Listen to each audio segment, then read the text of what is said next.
Hello, everybody. Welcome to the media show on the PODTV network, where we discuss everything relating about the media.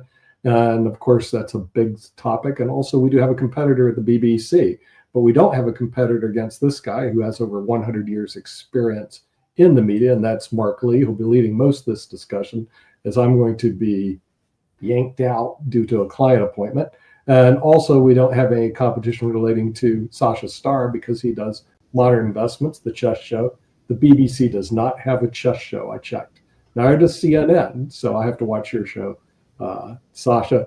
And then, of course, nobody has a data show except us, and that's Chris Greco, who heads up the data show on the Pod TV network. It's just Nick, before you leave and everything, Yes. I have found an interesting article. It actually deals with something you talk about quite interesting, and it fit in with the media show. But I'd love to hear your thoughts before you dash off to do your pension work and everything. But there was an article saying public media sees infrastructure as its next act of service. When the station can't reliably deliver a breaking news podcast to listeners because its tech stack is fragile, and I heard part of the discussion you were having with Toby, that's an infrastructure problem. Every community relies on infrastructure, roads, power grids, water systems. Public media is no different. They spent decades building one of the most remarkable content networks in the world, a constellation of local newsrooms, national shows, and independent creators, but it rested on an infrastructure built for a different era. Satellite distribution, analog assumptions, fragmented digital tools, FM, which I know about because my parents had an FM radio station, carve-outs, and a thicket of vendor relationships that carve scale and capital over emissions. But this is a year for deeper innovations, not with another app, but with a shared public good. So they said the question for 2026 is no longer if we rebuild our core infrastructure, but how, so that the news, information, music, and meaningful entertainment that define public radio continue to flow from local stations to their growing community. So they were talking about that loss, which I know you've been a supporter of to some degree, of federal funding, that local public media stations are expected to modernize their technology and meet audiences where they are across platform devices and modes of listening. And I know that's what we're trying to do here on this network, going through Facebook and Twitch and everything else. But I know you got to run to your pension meeting. But what is your thought about that? Because they said museums are going through that too, because they're reporting layoffs and declines in their revenue, steep declines and everything. And funders are responding with remarkable generosity and amid real uncertainty. And they're saying museums aren't alone. Performing art groups, libraries, local news nonprofits are seeing rising demand. At the very moment, donor capacity is being pulled in multiple directions. So a lot of these people, including the cultural arts that I work at, are dependent on the public to give up some of their hard-earned money and everything like that. So what's your take on this notion that we might have to go in a different model, and that the public media and even this kind of media might have to go in a different model? Well, I see. I think our broadcasting on the social media networks are we're overlaying probably the largest network of viewers in the world right now. When you look at YouTube, that has several billion viewers, and Facebook that has several billion viewers, and then LinkedIn has almost a billion. You can't beat those numbers, Mark. Cable can't beat them. Other distributions can't beat them. So right now, the leading market is streaming media. So that's where broadcasting. Our problem right now is we haven't been able to get the data, Mr. Data Show. We haven't been able to get the data as to how many viewers, because Sharif says, well, there's 330,000 mosques in Bangladesh, which might be true because they have 175 million people. He says, well, in that area of the world, we get 100 million viewers. I don't know if that's true or not, but certainly that would be possible because they have 3 billion people that live in that area. And see, we can't reach those numbers in the United States because we just don't have that many people. So, our future, if you want viewers. Now, the question is, do you want viewers or not? That's another story. But the viewers aren't in the U.S., it's in Asia. It's the India and China and Thailand. And I mean, the numbers there unfortunately, they dwarf the United States and the European Union.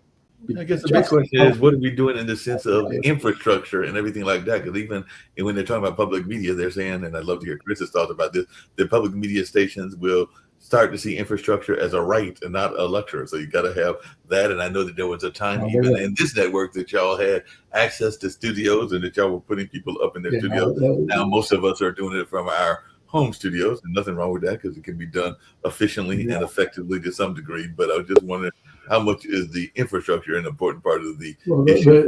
the infrastructure will sink the ship. Remember, Dr. Phil already lost 400 million and went out of business. I mean, that's really, really bad because, and remember, QB, they started the same year we did. I don't know if you're familiar with that. They put a lot of money in infrastructure. They're already out of business. I think the ones that are putting heavy into infrastructure now, Netflix is buying Warner Brothers, which I find maybe not. There's maybe not. Well, we can get an update from Rick, but but Netflix has cash flow, so you got to give them some credit.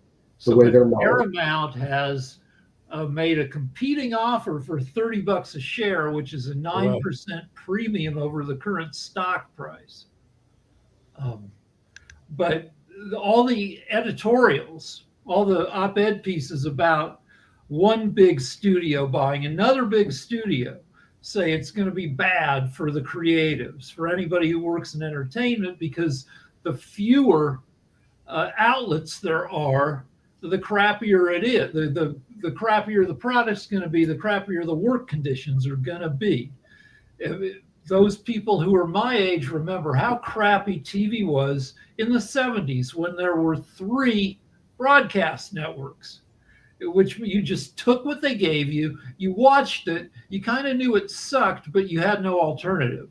Now we have hundreds of alternatives, but if they all consolidate under just a few umbrellas, we're going to get screwed. And people writing and acting and everything for TV and movies are already getting screwed. Where just really quickly along those same lines, and maybe Toby wants to jump in this as well. I know Nick is gone, but I'll ask Steve and Sasha. Sasha, have you thought about doing, and maybe we should do, and maybe this comes into the data show, and Chris, maybe you've got some thoughts about this, multiple layers, even with Pod TV, because even with Pod TV, I was thinking about possibly, and I have one, creating a Substack, which would be like a newsletter that might be letting people know about the interviews that I've had on the online dinner party, and that's just one example and everything. So maybe we've got to do a cross media kind of thing. So Sasha, have you ever thought about doing a newsletter, or do you send out a newsletter about what you and Ken talk about on the chess show? And is that something that is worth doing, where it might be that it has to be multiple outlets? Because it seems to me that a lot of these shows, even some of the big shows like Joe Rogan and others, that they have multiple outlets. It's not just the show itself. It is something that is supplementing the show. I never thought about it because I don't have the clear understanding how it works and how it would affect the existing show, and maybe it will help, maybe not. So I don't have opinion on that. Yep. There are 4.5 million podcasts out there. And so you're probably going to get lost unless you do something to stand out. And one thing is what you're talking about, multiple platforms. Maybe you catch fire on a platform. What's your take on that, Utopia? I know that sometimes you're on Twitch and everything like that. So do we need to be more engaged in our multiple platforms and everything like that along those lines? Or your thoughts around this notion of multiple platforms? I'm even thinking like with Sasha's show, that if he put some of those games that he and Ken and Dan Fleetwood wrote an article about them, that might be going toward the audience and people want to hear more of the further details about hearing the show.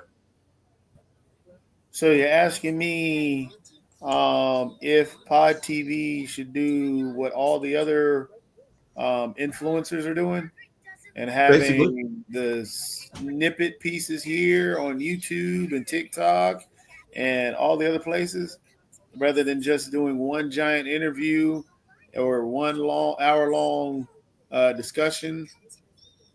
So you're asking me if we should do the same thing everybody else is doing that actually makes it? I mean... Yeah, that's what I was asking, because actually I do that on some of the shows. I know that you said do.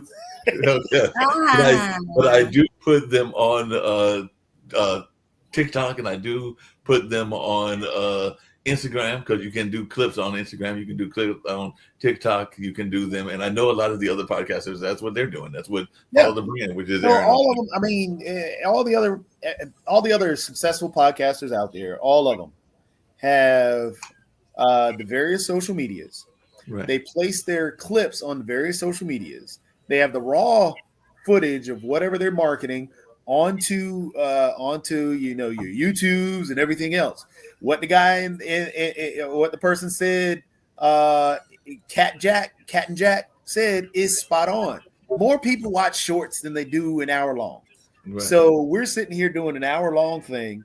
So if we did, short little clip, maybe a minute. That's why Facebook on their stories limits you to a minute. Same thing with other places will limit you to a particular amount of time. More people watch those than they do an hour long or whatever podcast, unless they're into that individual. If they're a follower, they're gonna watch it. But if they're just your casual fan and you're trying to pick up more people, you got to do more clips. You got to do more things. We should also call it Go-Go News and add a Go-Go girl and occasionally a Go-Go guy. We've got 6 frames up here. One of the frames should be somebody in a bikini dancing. I don't want to see none of y'all in a bikini. No, none of us.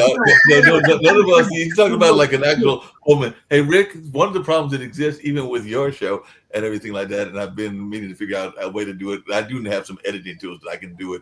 But one of the problems is that your show is my show is guilty of it as well, is one of the longer ones, because your show is actually, because we're doing back-to-back episodes, is actually 4 hours long when we're doing Naked at Night. That's not good. And I can't trim those because the StreamYard makes a 2-hour limit. So we'd actually almost have to do 2 separate shows in order. Nobody's going to watch for 4 hours. Nobody's going to even watch we found that people hear that we have a woman in a bikini on our show. They check in, they're gone within 30 seconds. A lot of people. So, you can't even have just somebody in a bikini. They have to be dancing. And let's put a bit of Pokemon. To answer the question, everybody's favorite Pokemon is probably Pikachu. You got Jigglypuff. I like Jigglypuff. He puts people to sleep. I do have a Kirby shirt. Kirby's one of my also favorite. Greninja is also cool because he's great in Smash Brothers. Do that little fast little moves and stuff. So Squirtle. Just because I have a dirty mind.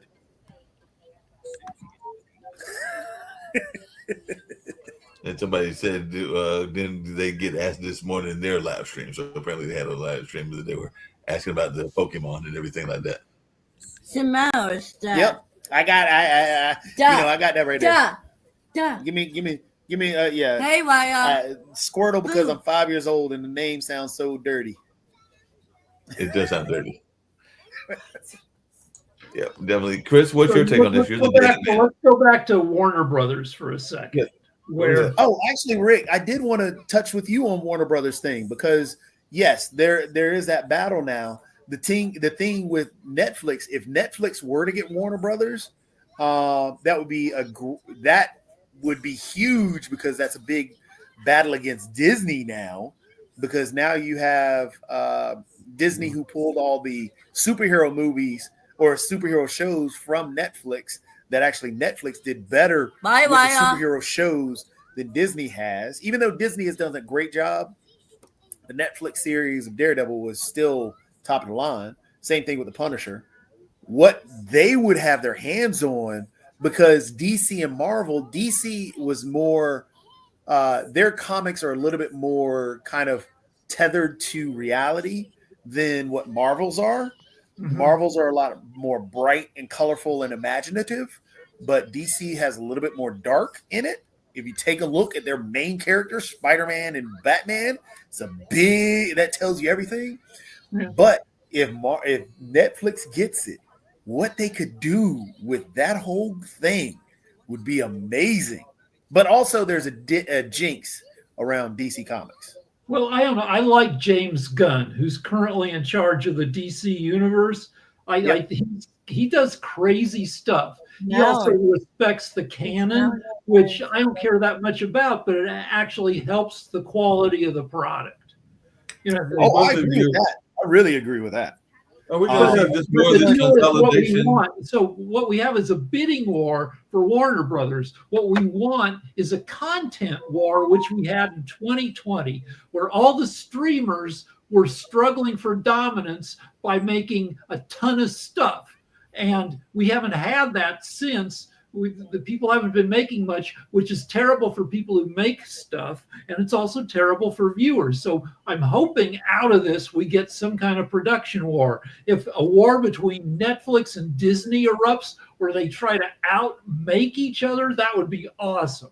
That would be because I think if Netflix does get Warner Brothers, because when HBO initially had Game of Thrones and all the other things around Game of Thrones, there were multiple shows going on. Like even Max had Warrior, and Warrior was a phenomenal series that was based on Bruce Lee's screenplay, which was just beautiful.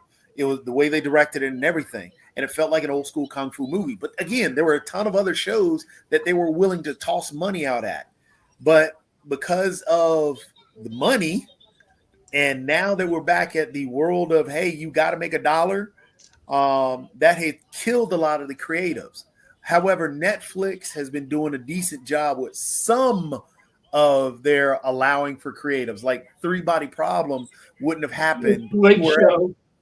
Yep, great show. Honestly, even hate to point out, Stranger Things. Also, the head of Netflix, Ted Sarandos, loves content apparently, compared to the head of Warner Brothers, David Zaslav, who loves money. There was one year where David Zaslav made $400 million. And that was that the same year that he decided not to release Batgirl, even though it was already in the can, already made for tax reasons. So if we can replace a Zaslav with a Sarandos, that's good for everybody. I mean, did you ever, like, there are so many shows on Netflix that, like, Love, Death, and Robots. Phenomenal show. If you haven't watched it, definitely sit down and watch it, because of the animation that they put into the that. animation is awesome. The plot could be a little better. The animation is freaking amazing. Some of and because you don't have to watch them in order, and you can just, except for two of them, but the one with the cats that took off, that the cats and the robots, everybody loved that. But everything else, you can watch whatever position you want to. They're all. And there are some that are, even if the plot is crappy, all you have to do is watch for 8 more minutes of great animation, even though the plot's kind of dumb. Black Mirror is the science fiction series king of all of them, queen of all of them, best plots. And also, if you look at honestly, Amazon is slowly stepping into that whole void of creativity, and I have to applaud Amazon for that, because of what they did with Lord of the Rings. That was never going to happen from any other studio other than Netflix, but it wouldn't have gone to the scale that it did. Don't get me wrong. Right. So everybody was taking big swings in 2020. And by a big swing, I mean spending $2 billion on an 8-episode limited series. If we can start getting more of that, or even just a lot of series that only cost, $100 million each, but you got to get them to open up their pocketbooks. Sydney Sweeney, the blonde bombshell girl, started doing a bunch of ads, including one that caused a fake controversy. And people it was a fake controversy. Hey, Rick, let me finish up. Let me finish the story. People are like, why are you doing all these stupid ads? And she goes, well, I get paid handsomely for movies, but I have an agent, I have a manager, I have an accountant, I have lawyers, and all those people cost money, and I don't make enough money to get by making movies. And residuals have gone away, and that's why I have to do all these ads. I used to get, every time a Kimmel show reran, I would get a check for $350. Now, when a Kimmel show reruns, and of course I haven't worked there in like 12 years, I get a check for literally 2 pennies, 2 cents. That's a 99.99% discount off my previous rate. And that's everybody. That's why Sydney Sweeney is doing these ads, because the money has been squeezed out into the pockets of the CEOs and away from the people who make content. Yeah, interestingly enough, Sydney Sweeney did just make a comment talking about how she feels that she should have spoken up with the fake controversy and stuff like that. Yeah, she should have spoken up on that. What goes on from there? But that also could be another ploy. But give her the benefit of the doubt on that and just say, hey, you know, if she's going to speak up more on these controversies that could be a problem, then she was honest in what she was saying. Yeah, because actually, Jacoby, there's a woman in Charlotte that actually is the creator, to Rick's point, of one of the popular shows. It was on for many years on Fox TV and everything like that. And I don't think I asked her how much she made, but she made some money when it was first came out, because the lady that wrote Bones, the Temperance Brennan series, I actually had the pleasure of interviewing her last Wednesday, but she definitely made some money as a after all that series. I think the series is now on its 27th or 28th novel, but that's what made the Bones series. Point. So people in entertainment get criticized for being elitist, for being woke, for not being woke in Sydney Sweeney's case, but across entertainment, the most successful people are biased in favor of getting shit made. Yeah, that's what she was like. Where politics takes a back seat to, it's hard enough to get shit made that you don't, people who are good at their jobs do not compound it by being ride or die for political points. But you say that, but one of the major distributors, coming back to consolidation, is this whole notion of Sinclair. And it's my understanding that Sinclair is very Sinclair conservative. Hold a second, they own 179 stations, but now they're trying to acquire EW Scripps. And I never heard of Scripps as being overly political. And then they would be, if that acquirement takes place, then they'd have a significant amount of the population of broadcast communications. And so they started trying to do something similar. Sinclair has an agenda. They're not a traditional content provider. Sinclair buys up cheap local TV stations with local news broadcasts, and then they require the local stations to broadcast politically biased messaging. Not 30 minutes every report, but they require them to do like editorials. And yeah, so that's a different thing. That's like a Fox News model. Or but then they seem like they're having a contradiction, because Sinclair is buying up. It looks like they're trying to buy up Scripps, and Scripps owns a variety of entertainment stations, including Ion, which is definitely, Ion is more like regular dramas and everything. But they also are buying up Bounce. So Sinclair buying up Bounce, buying up a competitor to BET, because isn't Bounce BET? Scripps is a dying media organization. 50 years ago, Scripps was a thriving newspaper empire. Then they saw the writing on the wall saying, well, newspapers are dying. We got to move into other stuff. Their move into other media is not entirely successful. So I'm sure that Scripps is limping along, and that they're available at a huge discount compared to the value that Sinclair will get once they own them. Yeah, that makes sense. I just had a brilliant idea, and Sasha may not like it and everything, but one of the things that is very popular are animal memes. I know that Toby's got a dog over there. I think Rick's got a dog where he's at, and I don't have a dog, but my brother does it and everything. But these cat and dog memes are very popular and everything. So I'm thinking, Sasha, maybe we have to have a chess show where it's the cat or the dog playing chess, and you and the other people are making the comments behind. And that could be a unique show that maybe would get the young people to watch that may not watch it otherwise. So would you be open to a animated show with cats and dogs playing chess? Yeah, it remains to be seen if all these people who are new to chess will come to the show and enjoy it just because of cats and dogs. I think maybe for them would be better to have actual show cats and dogs, and they would enjoy it much more than the same thing with a chess involved.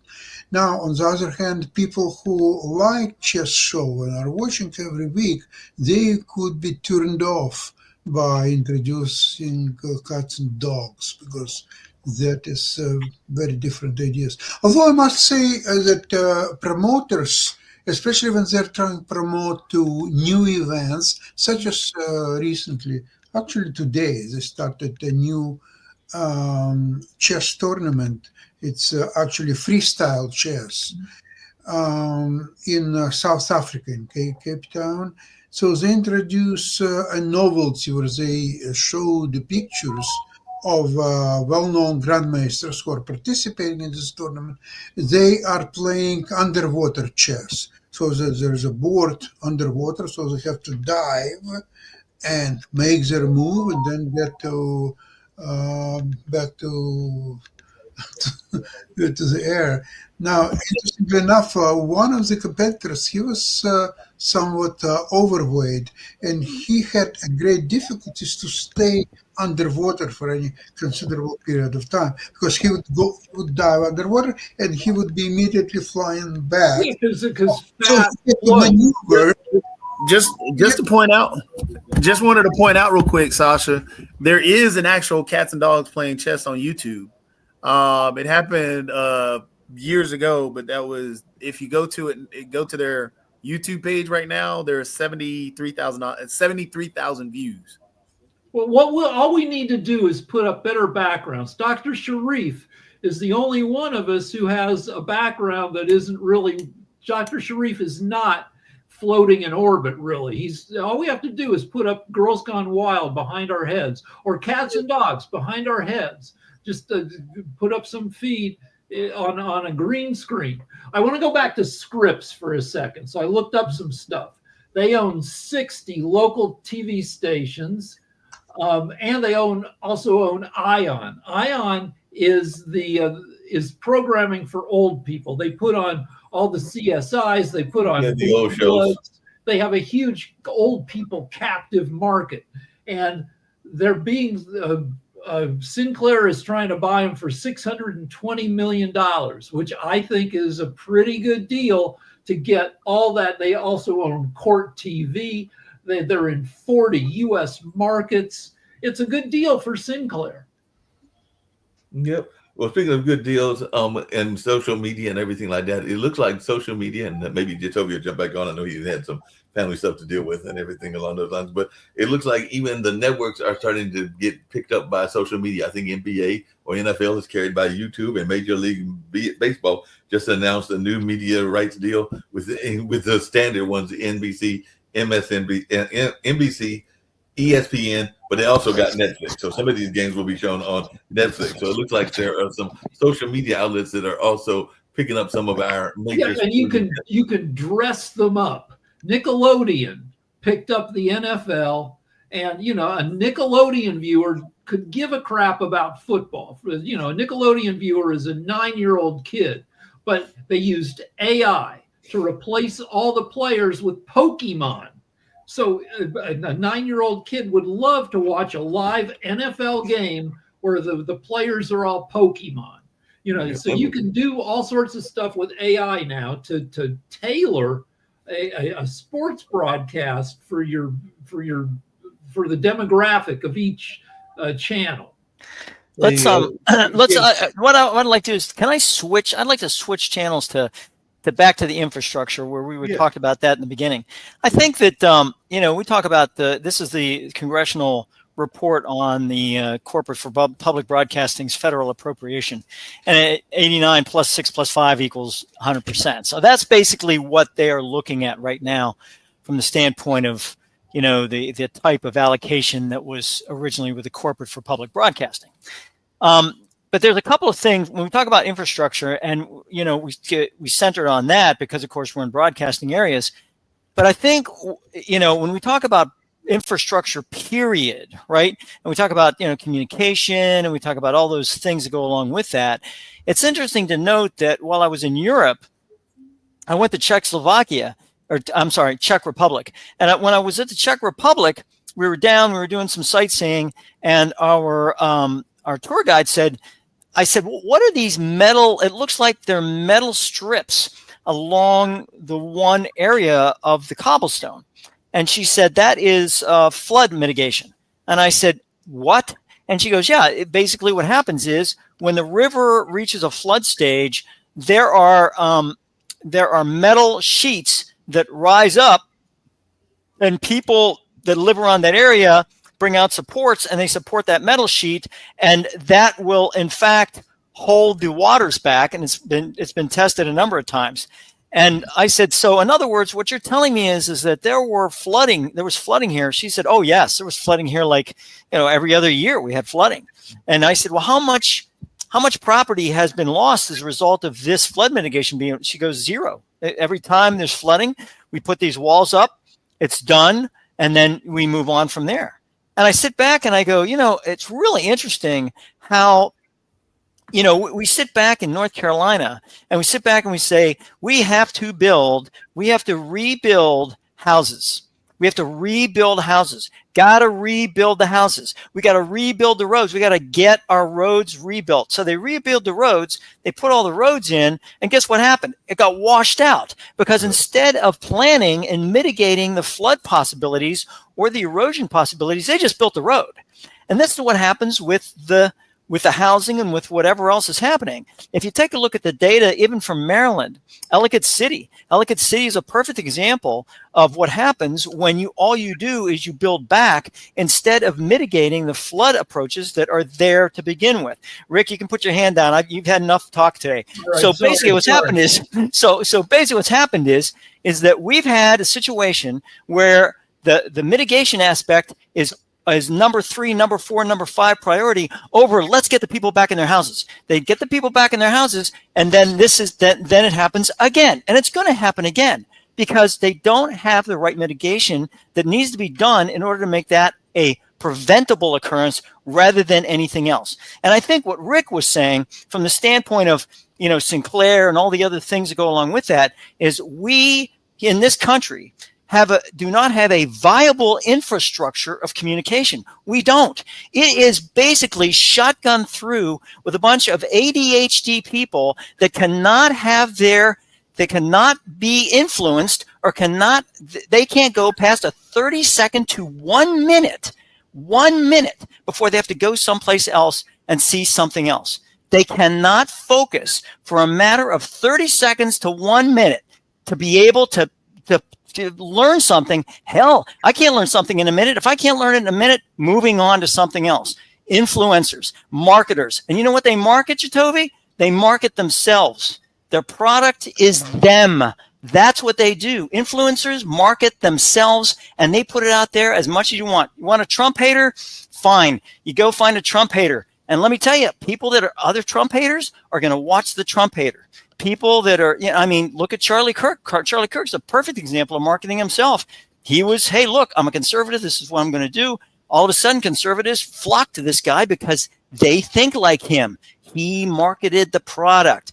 Okay, I'm done. Go for it. All right, Jacoby, then me, maybe. Go ahead. Just so influencers become influencers because people follow them. It's not that they market themselves. Because, you said this last time, Jacoby, and I didn't challenge you on this.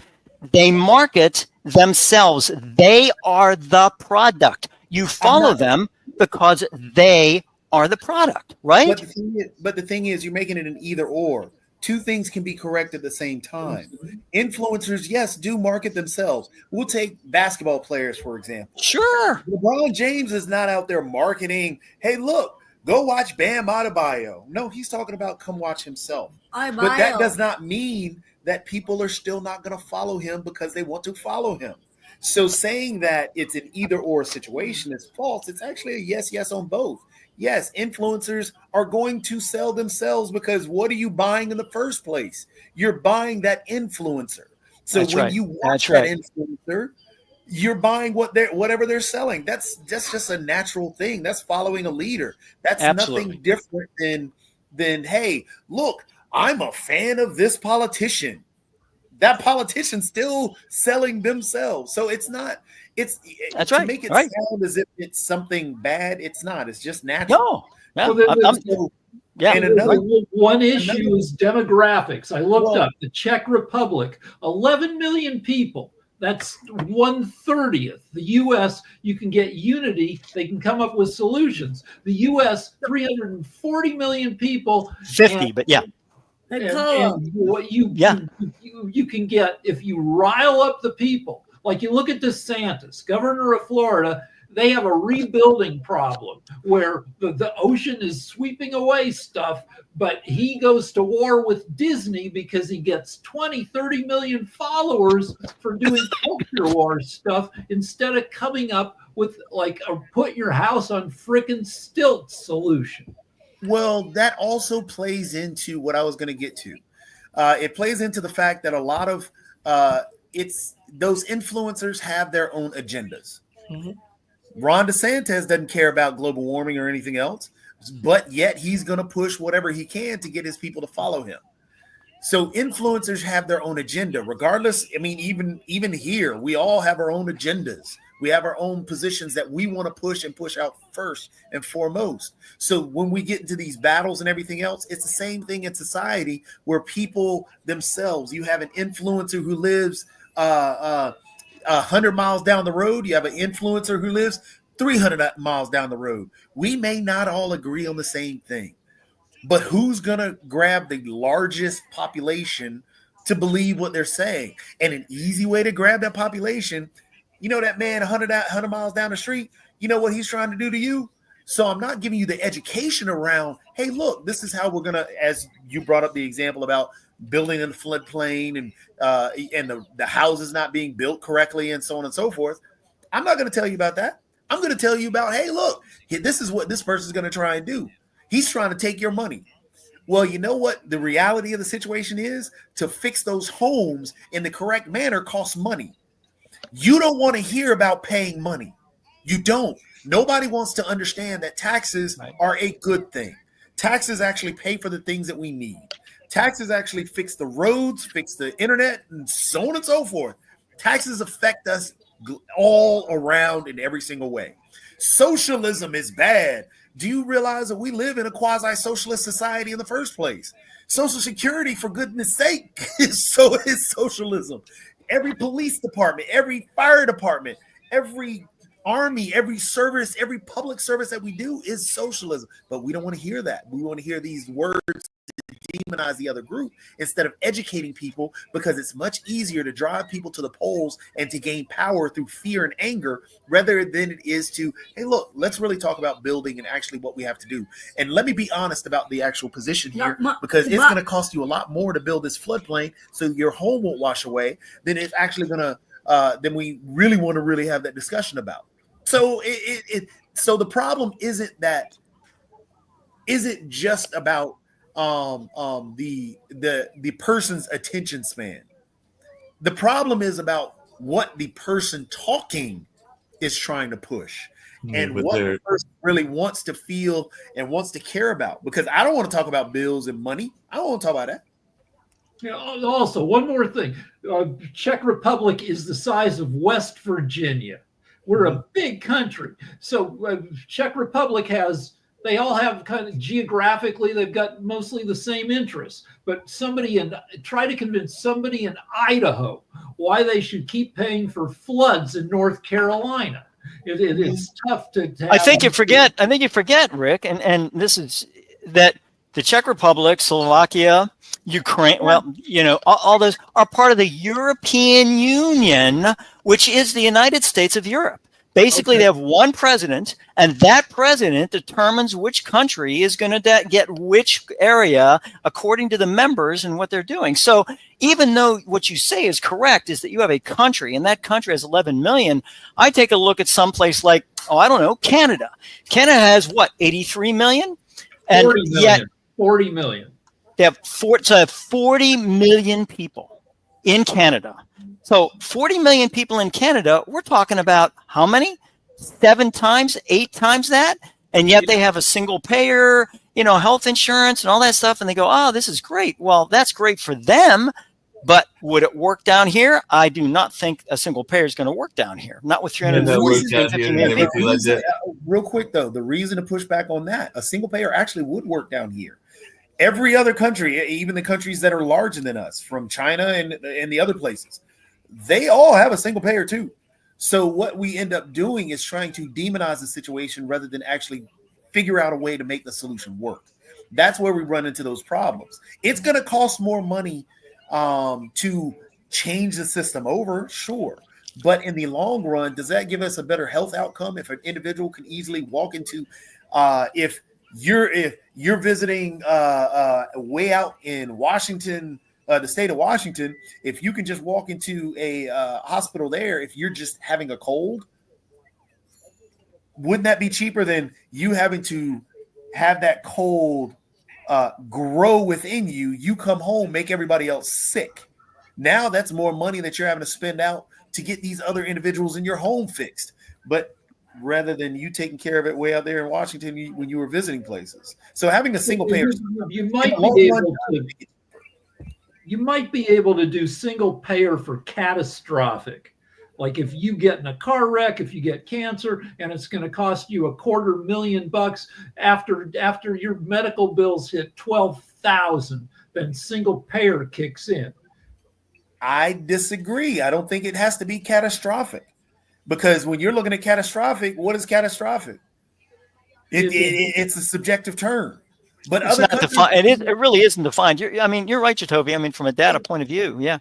I mean, so other countries taking into the data. What we can have is a baseline coverage. Figure out what that baseline coverage could be across the board. That includes catastrophic, but also that baseline coverage. Other countries have figured out a baseline coverage that we can work with. Most insurance companies have a baseline that we can actually negotiate with. Outside of that, then do like a Australian. Even Canada has a supplemental insurance plan that you can buy into. Other countries for $40 million. Yeah. Yeah, for 37.06 million or whatever it is. Yeah. And I mean, it's a fair one for them, right? I mean, it works out for them. It works for them and everything like that. Speaking of which, and really quickly coming back to media discussion and everything along those lines, there is a popular group that is growing in viewership more so than the rest of the population. And I was actually reading an article while y'all were debating about copays and stuff along those lines, but it is the Latin population, and they are growing in population and everything like that. We actually have a Latin show here on the network, Que Pasa Mujer, that explores the Latin composition and the Latin environment, both in terms of politics and business and everything else like that. But I was just wondering, do we need to, as a network, to reach out more to the Latin population, because it is one of the growing populations. They currently make up 20% of the U.S. population, and they wield more than $4.1 trillion in purchasing power. So I don't know, do we need some data shows on the Latin American community? Do we need a Latin American person on our chess show? I don't know if there are Latin American masters in chess and everything like that. I don't know enough about chess to know that or not, but do we need to appeal to that growing market? Because apparently they are actually increasing while the rest of the populations are declining in viewership. Well, I got to tell you, with the last name of Greco, I can't. At one point, I was getting a magazine, Hispanic magazine, and I thought, why am I getting a Hispanic magazine? And it's like, because my last name is Greco, and people could not tell the difference between Greco being Italian and Greco being Hispanic. So I was getting Hispanic magazine, I was getting Hispanic newsletters, I was getting Hispanic. So basically, I thought, well, hey, if they want to play that game, and I'm sure that the Italians in my area, which is down in Calabria, my grandfather's area down in Calabria, they probably came from Spain anyways. So, hey, we'll play the game where, hey, I'll be a quasi, Hispanic Latin American, if that's the way I want to go. Your hand and Rick and everything. But even the Nielsen report found that Hispanic consumers are leading the nation in streaming consumption. So right now they are the ones that are dominating streaming and everything along those lines. And also, I'm sorry, Rick, please. I'm sorry. Please, Rick. 65 million Latino people in the U.S., 1/5 of the population. Also, with AI providing seamless dubbing into whatever language you want. Now, like, it used to be annoying to watch Spanish language stuff and having to read the subtitles. Now, seamless translation, it's not a pain in the ass at all. So yeah, the Spanish language stuff, we should look at the world. Like, for Money Heist out of Spain, great show, highly watchable. Yeah, you're right. It is. Yeah. What you have to do is you have to cater to and not pander to. And there is a line with that. Accommodate. Is that what you're saying, Jacoby? Accommodate? No, you have to. If you're going to cater to the Hispanic community, find out what the Hispanic community wants. I see. Throwing a person throwing the person onto Sasha's chess show that's Hispanic is pandering. Right. There's a difference in what you're doing. And you just have to figure out what your show is, what you're trying to do. You have to be able to cater to, so you find out what the Hispanic community wants. If the Hispanic community would love to have an individual, because I think on world politics, the Hispanic community should have a voice in world politics. But in terms of, I'm not saying that they don't have a voice in chess. What I'm saying is that's not what the show is about. It's like saying, how people get mad at the gender or the race swapping or the culture swapping of different Marvel characters, to get back to media stuff. The thing is, you can't take Latino viewers. You can't take them for granted. It used to be in LA, we see a ton of Latino targeted advertising, and it used to suck ass. Where an ad agency has 50 people coming up with clever advertising ideas. They used to have probably one or two Spanish-speaking people, and they throw these lame ads out there. It's like, here's what you get. You get crappy ads, but the people aren't going to stand for that anymore.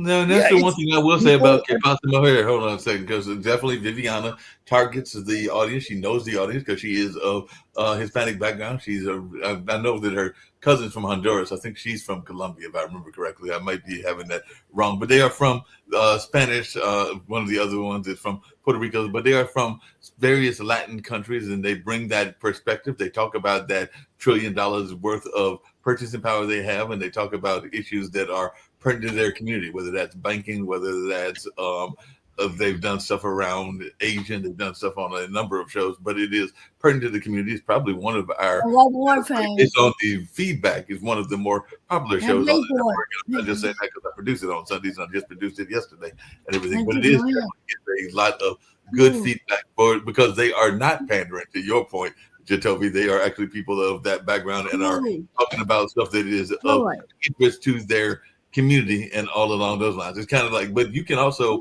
bring up important issues, and then I'll wrap up on this note, because as you know, Jacoby, there was a friend, I think it's a friend of mine, I think it was a friend of yours as well, that did a very popular soap opera at the time that soap operas were popular, but it was dealing with predatory lending, and that was Nuestro Barrio. That was a popular soap opera that existed some 10 years ago here in this area that Dilsey did, and all along those lines. But they were trying to target a particular issue that they knew the Latin community was concerned about, because there were a number of people that were being victimized by predatory lending, but they turned it into a soap opera to bring the issue to the forefront.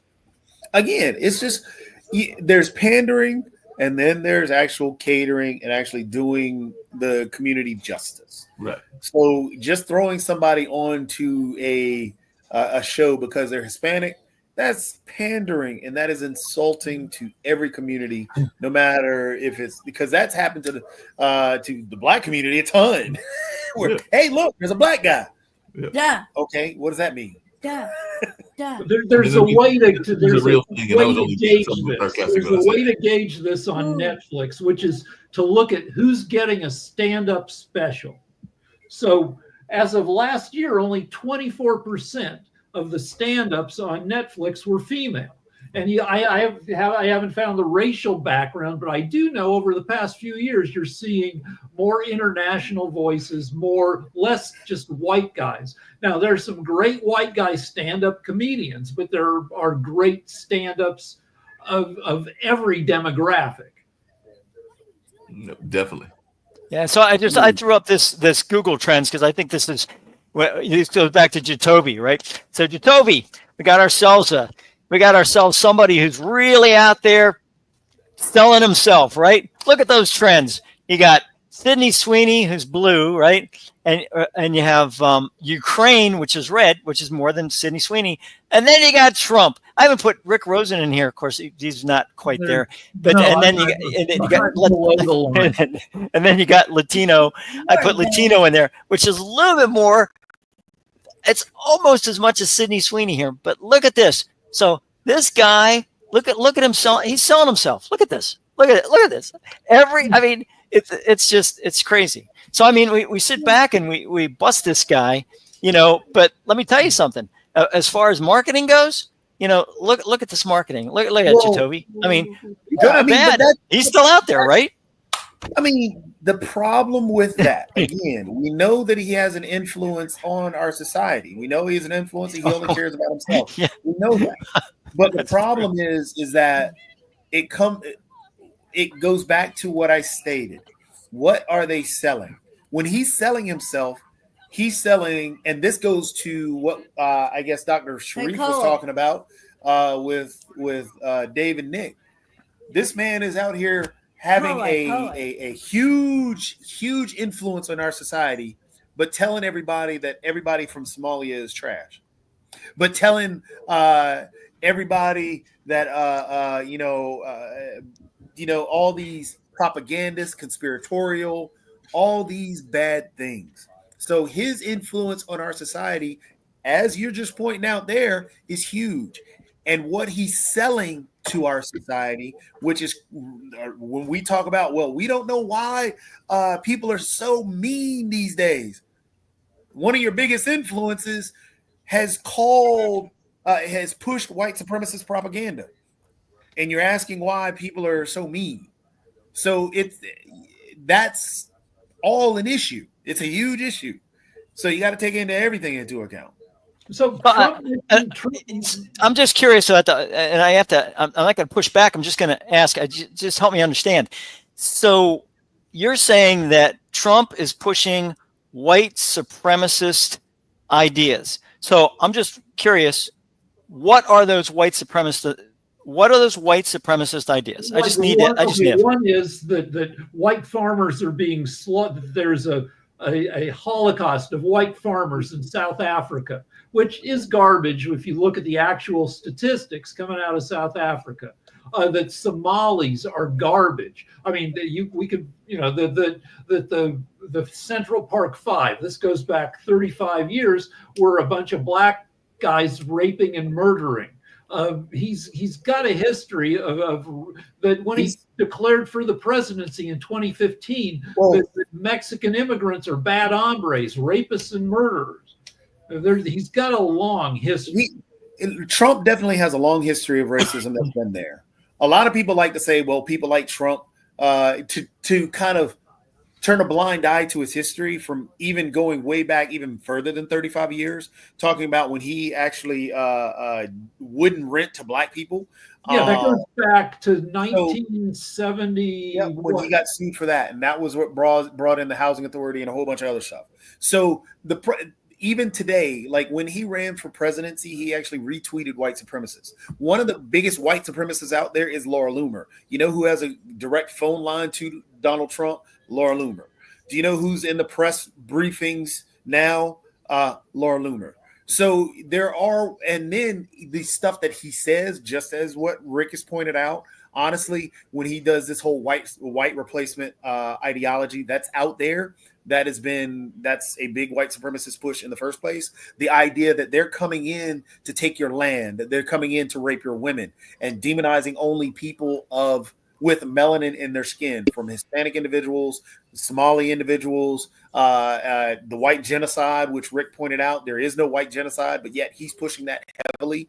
All these things. Stephen Miller is a known white nationalist, but a white nationalist is the same thing as a white supremacist. There's no difference. Let's talk about a good thing Trump does. He makes himself available just about every day. And he says a bunch of nonsense, and he maybe says some stuff that does make sense. And Fox News, everybody chops it up. He's like a Play-Doh extruder. Remember when you were a kid, you got that Play-Doh thing? Anyway, Fox News takes the good things he says, runs those. MSNBC runs the bad things, but he's always providing content, which is good. The biggest mistake frickin' Biden made was hide for 3-4 years, because he would stumble because he's got a stutter, and every time he spoke, Fox News would take the stumbles and string them together and show that he's not competent. Biden should have been braver. He should have gone out there and said, look, I'm old, I've got a stutter. But no, he hid.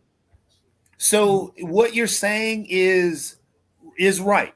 one thing that Biden did is he should have actually displayed and showed off like Trump, because that's what the society is buying into, the 15 seconds of fame or the 5 seconds of fame, because that's what they like. Everybody wants to get on TV. Everybody wants to be on the camera.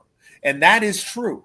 And so Trump, because he's such an influence, as you can see, based on what Chris showed, that is where he is. And that's why he's always out there. But the problem comes into play as well, because when he's saying all this nonsense stuff, due to the fact he has such an influence and has such a backing that is so dedicated, diehard to him, you have people on places like you just pointed out, Rick, Fox News, that come and chop it up.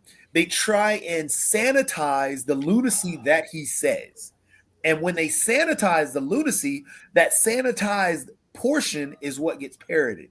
They don't parrot the dumb stuff that he says when he says these things, talking about how there were airplanes in the Revolutionary War, and that's how we pushed back all this dumb stuff. And you can go even dumber when the man tried to give a blowjob to a microphone stand. So all right, but he's been doing this for 30 years. He's been doing this for years. He's a media person. Before we wrap up, anybody want to answer Liberty Twitter? Yeah, I think let's get, first of all, I want to know how many people have visited the Horn of Africa in this group. How many people have actually been there for more than a month? I was there for 6 months. Somalia is the worst country in Africa from the standpoint of, I'm not saying the Somalis are bad. What I'm saying is the country itself is really, really, really distraught with a lot of different people that are bad people. If they're coming here and they're part of Al-Shabaab or part of whatever, and they're not vetted properly, then we have a real problem with that situation. I'm not saying that people here are part of Al-Shabaab. I'm just saying I dealt with that for 6 months. It was bad. You're talking about in Somalia. You're saying that this is happening in Somalia. But what about Ohio? Is that happening in Ohio? No. Well, I don't know how many Somalis are in Ohio. They're basically in Minnesota. There are Somalians in Ohio. There are also Somalis all throughout the U.S. But I'm not saying they're bad. I'm just saying the country that they come from is bad. But what Trump said is they are bad. Did he say Somalis are trash? Yes. Yes. Wait a minute. If they come here, are they still Somalis, or are they naturalized citizens, or what are they? Again, Chris, this is what you're doing. Are they U.S. citizens? Are they not U.S. citizens? Chris, listen. It's like saying I'm Italian. I'm trying to answer your question. Now, so go ahead, Somalis. You're in Somalis things. Let me finish. Sorry, Somalis. Yeah. When you move here and you still hold on to your heritage, just like anybody else, be it Italian, people who are Italian still say they're Italian. They don't I don't, but my descendants are. So just because you don't doesn't mean that everybody does, Chris. You got to stop that. Just because it doesn't happen in your backyard doesn't mean that it doesn't happen in reality. I'm trying not to generalize. Let me finish the point real quick, and then we can jump to Sasha. The point is, the people in Ohio that are Somalian, that's who he called trash. Did he say people in Ohio that are Somalis are trash? Did he say those words? Did he say those words? He said Somalis in Ohio. Did he say that? Did he quote that? Stop. Chris, you're not listening. I'm telling you the answer. He said Somalian people are trash. They should not be in Ohio. Yes. Or in Minnesota. Everywhere in the United States. He said in the United States, Somalis are trash. He said those words. Chris, I'm just saying. Yes. He said people. He said Somalis in America are garbage and should be kicked out of the country. Yes, that's what he said, Chris. Okay. All right. What about Sasha? Because we're out of. I would like to suggest something much bigger than the Somali question. As you know, on Friday, there were published Trump's new security strategy, and there is a lot of talk about Europe's.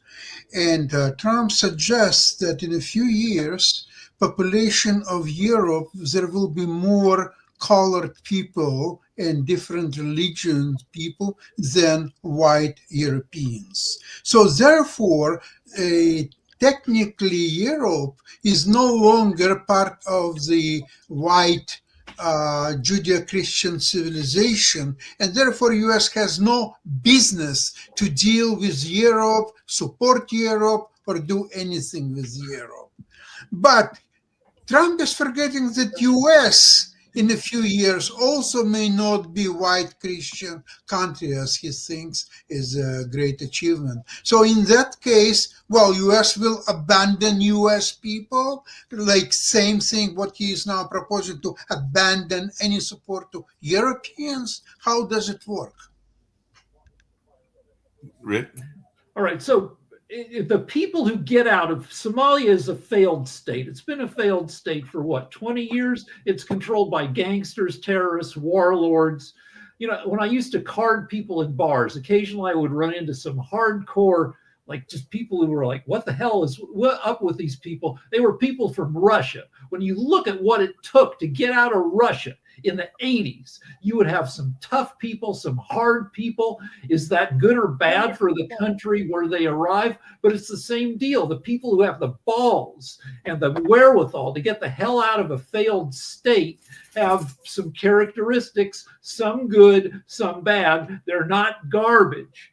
Now, the guy Twitcher, he said that 70% of Somalis are on welfare. No, not in America, but 42%, according to Google AI, get SNAP benefits. Now, it's a pattern. When people come newly to the U.S., they take social benefits, and then after a couple of years, they get off of social benefits. So I don't know if that's but anyway, not garbage. The problem comes into play is that we try and justify his statement. Again, why can't we just say the statement was wrong and the statement is bad? That is my issue. Because what you're doing when you begin to justify the statement, well, hey, because Somalia is this, and no, now you're starting to put a target on individuals' backs, being from the position that you are. Not at one time did this man ever say that, oh, well, I'm not talking about these individuals. No, it's just the demonization of individuals from Somalia. Rather than actually just saying what he said was bad, don't justify it. Just say it's bad. One more statistic, then I got to go. Somali Minnesotans generate at least $500 million in income annually and pay $67 million in state and local taxes. So they came here to go work, and everything. And all right, I'll see you guys tomorrow. Even what they're saying about the fraud doesn't really make that much sense, because they're saying that it revolved around a welfare program that partnered with Minnesota Department of Education and the U.S. Department of Agriculture to distribute meals to children. So it sounded like it was a meal program, and they're trying to make it into a fraud program. And I'm not saying there might not have been some fraud involved in there, but I think that it was probably less than what they are trying to make it out to be and everything like that, because it sounds like it was part of a greater meal program that they were involved with. The problem comes again. Yeah, there's an issue and that happened, but that doesn't mean everybody. The problem comes into play is that individuals that jump down this rabbit hole and being hypersensitive about it, I guess that's what I'm being, because I should not have to answer for every wrong that every Black person does. But that's the way it is. And that's the way this society has always been brought up. And that's what we're doing with the Somalian people, or the people from Somalia. That's what we're doing with a lot of the immigrants that come from Hispanic descent, that come from many South American countries. But we're not doing that with anybody coming from Denmark. Yeah, we don't do it with Denmark, and I can even go deeper than that, because Chris, when he was here and then we were ready to get out of here, he mentioned on several other shows of being of Italian descent, and I don't know anybody. I mean, a lot of people will have the stereotype of Italians being in the mafia, but I don't know anybody that thinks that every Italian is a member of the mafia family. Real quick, this dude, Liberty Twitcher, I'm hoping he's still on, and you defend welfare scammers. That's the left. That actually makes no sense of what he's saying. The fact that he's trying to say that, oh, people are okay with crime, that is always a weak argument. That is the weakest thing you can do. We always try and start from a baseline that we agree that crime is bad. Everybody does. Nobody wants crime to happen. But the idea to sit here and try and say, well, only you do and I don't, it puts yourself on a glass plateau. And what happens when you stand on those glass plateaus or stanchions and stuff like that? They break. So no, nobody wants crime. Everybody wants to get crime out of that. So the idea that he wants to play the left and right game shows that he has no argument. But I would love to discuss and really come to some actual agreement that yes, it is wrong for a person to steal, but that doesn't mean everybody in that community is a person that steals. And if he believes that everybody in that community is somebody that steals things, then that goes further to tell what that individual truthfully is deep down in its own soul. Not only that, but if I remember correctly, and people can correct me if I'm wrong, then we can definitely go get out of here and everything. I think a lot of police departments and a lot of the law enforcement, and I've got friends that have worked in that, including that cousin and everything like that, is technically supposed to be nonpartisan. Because a lot of the, not saying every state but in every city, but a lot of them aren't even on either the left or the right. They are trying to bring and be justice warriors that are worrying about solving crime, whether the person is on the Republican side or the Democratic side, left or right. Because I don't know about I don't know the percentage, but I know quite a few of them in the country are nonpartisan. Yeah, I mean, again, this gets into, the problem that I have. Everybody wants to blame a whole community. That's what Trump has done. He's gone out there and said it, that all Somalian people are trash. He's done that, which means that even no matter who that individual is, people who love Trump, people who believe Trump, will think anybody who looks Somalian is trash and will now treat them differently. That is ridiculous. And that is not what this society should be. So Liberty Twitcher, as you continue to comment, do you agree that we should not do that to communities? You can answer that question if you want to. Now, you can be honest and say we should not do that to people. Oh, you just did it. People who love Trump.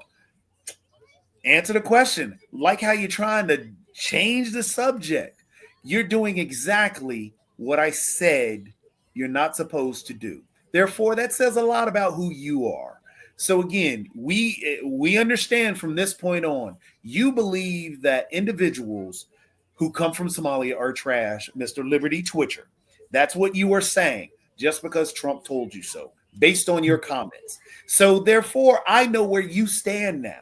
I know that you see people with melanin in their skin and you get all hackles all built up just because you stated, and you would not agree that we should not do that to people in our community.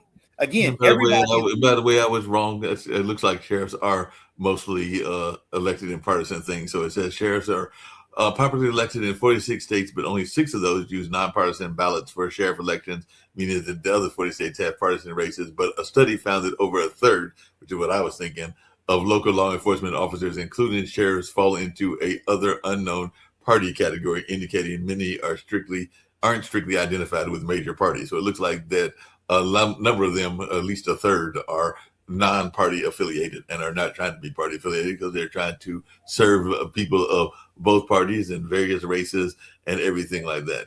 So definitely that is what was going on in the sheriff department. But I would argue that that might even be different in some of the other departments as well. But it'll be interesting. Yeah, I mean, there are things that still have to take place in terms of many different areas of our legal system. Or, I mean, there are problems that are there, and that still has to be fixed. Oh, but you need to generalize. No, I don't need to generalize. I just point out what you just stated and what you said. So, Mr. Liberty Twitcher, thanks for chatting. You just said exactly, again, you still cannot say what I pointed out, that we should not generalize. We should not attack society, attack groups and communities in the way that Trump did, because what Trump did was extremely bigoted. You can't say that. And I get it. Yeah. And on that note, we're going to get on out of here. I know they're doing time sharing. We've got other shows coming up later on this evening as well. But right now it's time to get on out of here. Maybe Liberty Twitcher will show up in person and everything like that. I know we keep inviting different people. So Liberty Twitcher, if you ever want to show up. Check this out, Mark. Hey, reach out to Liberty Twitcher. See if he wants to come on and debate. I'll debate him straight up. Because honestly, I get this delay in the typing and texting and everything else, but the problem is he said what he said. Yeah. So we'll see if Liberty Twitcher wants to come on. When it says, "Why show up in person?" Oh, now he doesn't want to because he's afraid. Again, he's more than welcome to.